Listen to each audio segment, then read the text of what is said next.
Isaiah 10. 1-34. Woe to those who decree unrighteous decrees, and to the writers who write oppressive decrees, to deprive the needy from justice, and to rob the poor among my people of their rights, that widows may be their plunder, and that they may make the fatherless their prey. What will you do in the day of visitation? And in the desolation which will come from far? To whom will you flee for help? Where will you leave your wealth? They will only bow down under the prisoners, and will fall under the slain. For all this, his anger is not turned away, but his hand is stretched out still. Alas, Assyrian, the rod of my anger, the staff in whose hand is my indignation.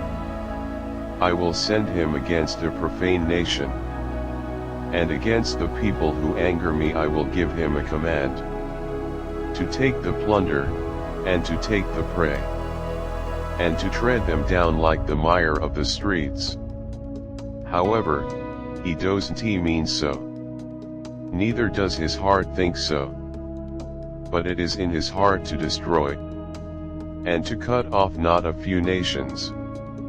For he says, Arent all of my princes kings isnt Calno like Carchemish isnt Hamath like Arpad isnt Samaria like Damascus. As my hand has found the kingdoms of the idols, whose engraved images exceeded those of Jerusalem and of Samaria, shall I not, as I have done to Samaria and her idols, do also to Jerusalem and her idols? Therefore it will happen that, when the Lord has performed his whole work on Mount Zion and on Jerusalem, I will punish the fruit of the willful proud heart of the king of Assyria, and the insolence of his arrogant looks. For he has said, by the strength of my hand I have done it, and by my wisdom, for I have understanding, I have removed the boundaries of the peoples, and have robbed their treasures. Like a valiant man I have brought down their rulers. My hand has found the riches of the peoples like a nest, and like one gathers eggs that are abandoned. I have gathered all the earth. There was no one who moved their wing, or that opened their mouth, or chirped. Should an axe brag against him who chops with it? Should a saw exalt itself above him who saws with it? As if a rod should lift those who lift it up, or as if a staff should lift up someone who is not wood. Therefore the Lord, Yahweh of armies, will send among his fat ones leanness, and under his glory a burning will be kindled like the burning of fire. The light of Israel will be for a fire, and his Holy One for a flame, and it will burn and devour his thorns and his briars in one day. He will consume the glory of his forest, and of his fruitful field, both soul and body. It will be as when a standard-bearer faints.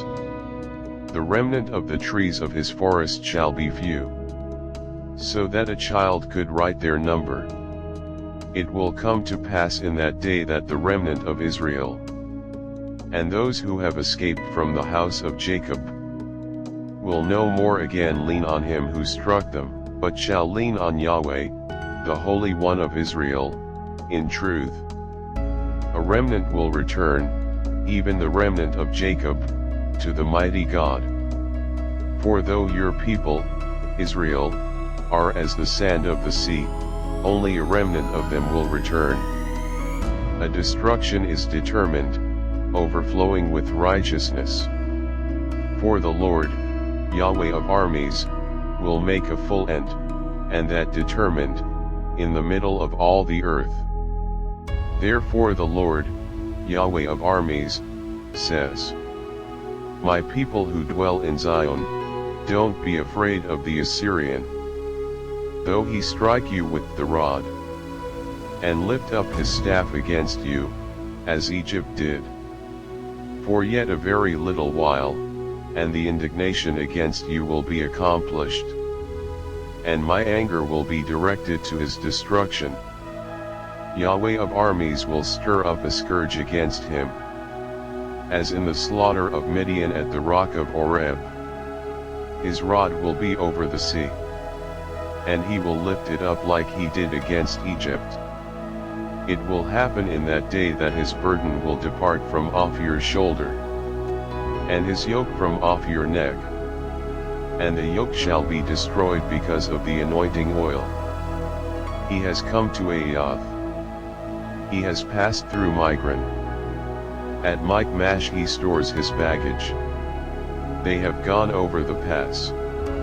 They have taken up their lodging at Geba. Ramah trembles. Gibeah of Saul has fled. Cry aloud with your voice, daughter of Gallim. Listen, Lesha. You poor Anathoth.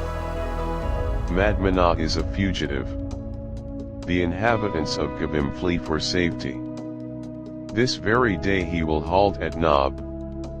He shakes his hand at the mountain of the daughter of Zion, the hill of Jerusalem. Behold, the Lord, Yahweh of armies, will lop the boughs with terror. The tall will be cut down, and the lofty will be brought low. He will cut down the thickets of the forest with iron, and Lebanon will fall by the mighty one.